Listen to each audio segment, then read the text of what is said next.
Number 3, it's better to have choice than no choice.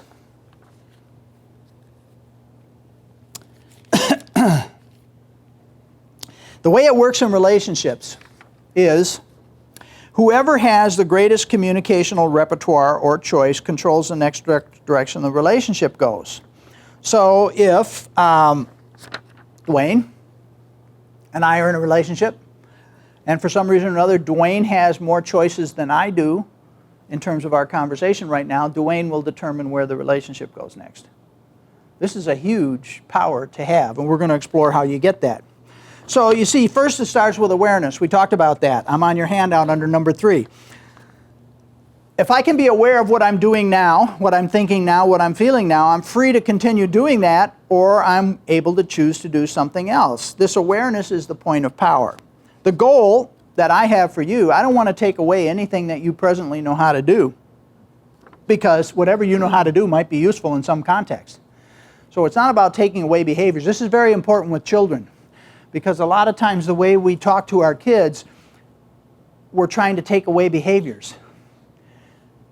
What you want to do with your kids is you want to give them choice in the situation, because there could be a situation where the behavior they did, no matter how obnoxious it is, could be useful in some situation. So you don't take away the behavior, but you want to say, what other choices could we have made? That makes them a more powerful person. So, in what communicational situations do you give up choice by going on automatic pilot? This is examples of automatic pilot, or by freezing.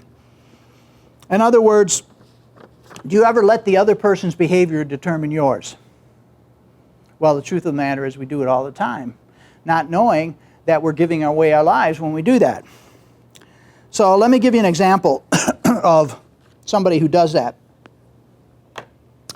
This happened to me when I was teaching at UW Stout, okay, and I'm actually teaching the class that some of this stuff comes from. It was a class called Interpersonal Effectiveness Training, and during the first 2 weeks of the semester, kids are switching classes and so on and so forth. So you could have a kid come in the second week and want to take your class, and they sometimes walk in the middle of the class. Well, I'm in a big classroom. I got about 40 kids in the class. There's a door in the back, and there's a door right in the front. So normally you would think a kid who had some degree of etiquette would choose to quietly walk in the back door. Wouldn't you assume that? Not this kid. The front door slams open. I'm in the middle of talking to the class. Kid walks right in front of me. He does not have any books. He does not have any writing utensils. He does not have any paper. He's in a pair of old, grudgy, torn blue jeans, but he's got a t-shirt on with a pack of Camels rolled up in the sleeve. He walks right in front of me, plops down on a chair over there, puts his feet up on the desk in front of him, and starts to stare out the window. Okay, now I'm going to try to show him that I have more choice than he does. So what do you think I do? I absolutely ignore him, like nothing happened. I just, in my same tone of voice, go on talking to the class. Okay, I'm doing this on purpose. The class, of course, is following the guy.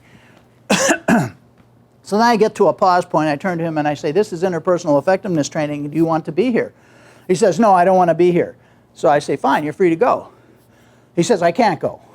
I say, well, why is that? He says, because I had this stupid class last semester and I flunked it and I needed to graduate. So then I say to him, so then you're saying you want to be here? He says, I suppose I do.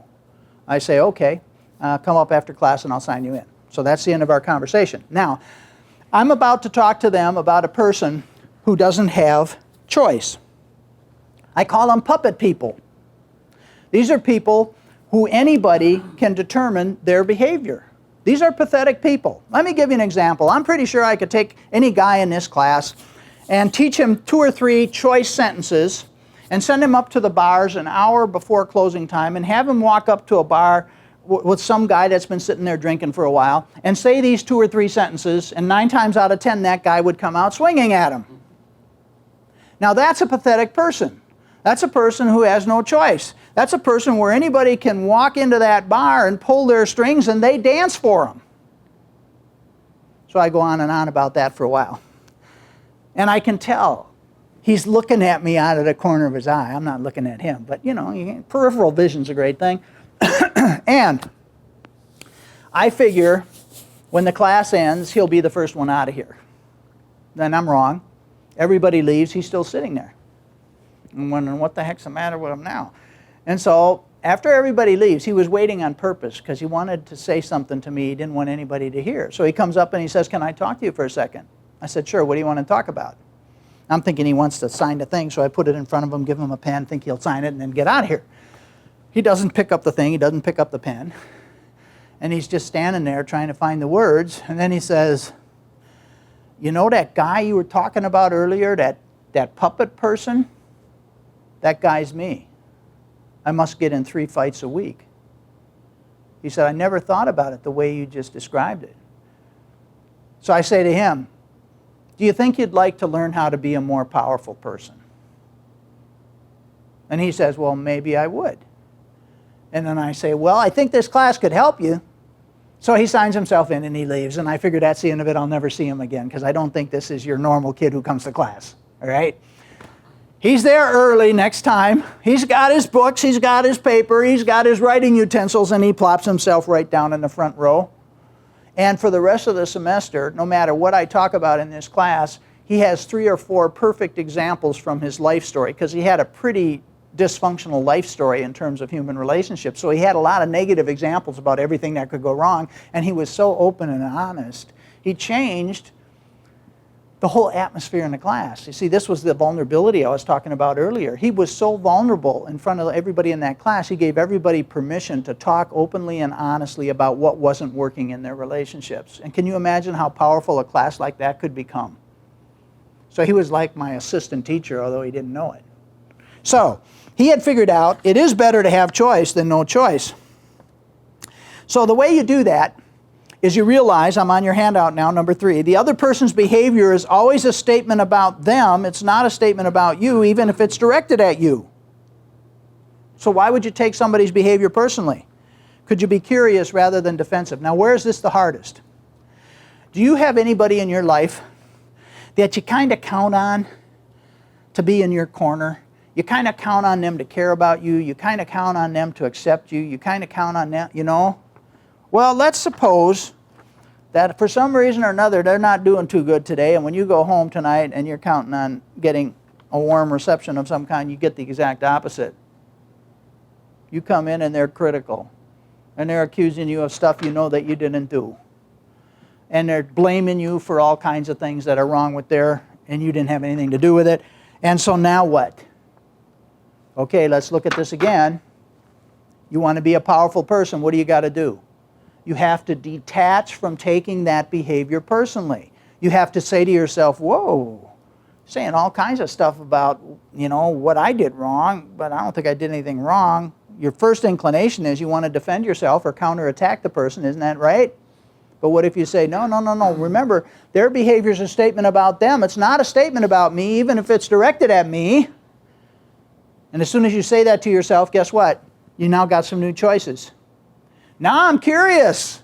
Instead of being judgmental and blaming about how unfair they're being to me, I'm starting to wonder, gee, this is not like them. I'm wondering where this is coming from.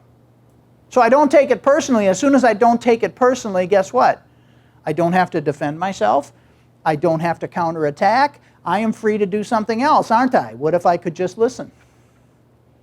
Did I change the game? I totally changed the game. Why? Because I had more choice than they did. You see, when your life is spinning out of control and you're doing things that are really unhealthy in your communicational process, the hope is that you could accidentally stumble on a person who's more mature right now than you are, who has greater choice, who could detach from taking your behavior personally, and who could give back a healthy process in the face of your unhealthy process. And they could transform what's going to happen next. Because otherwise you just keep spinning out of control. Have you ever noticed how contagious it is if you get one person who gets really unhealthy?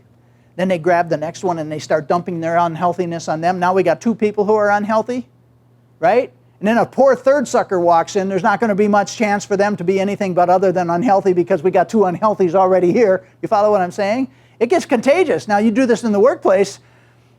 One person can contaminate an entire team, and it usually doesn't take very long. Has this ever happened to you? Right? So the most unhealthy person starts to have all the power on the team unless what? The rest of us can stay healthy in the face of their unhealthiness. If we can detach from taking their behavior personally, if we can respond to the person and not the behavior, we could change what's going to happen next. And then the healthy people could dominate the team. But unfortunately, most of us haven't learned the skills to do that, so the unhealthy person ends up with all the power on the team. Has this ever happened to you? And that's sad, isn't it? But we can stop that. Okay, so don't take their behavior personally. Be curious rather than defensive. Eleanor Roosevelt said, there are no victims, there are only volunteers. So when you let somebody drag you into their unhealthiness, you need to look at how that happened and play it back so that you can learn how to not take their behavior personally, not get defensive, so that you can change what's going to happen next. People can drive you crazy, but you have to let them.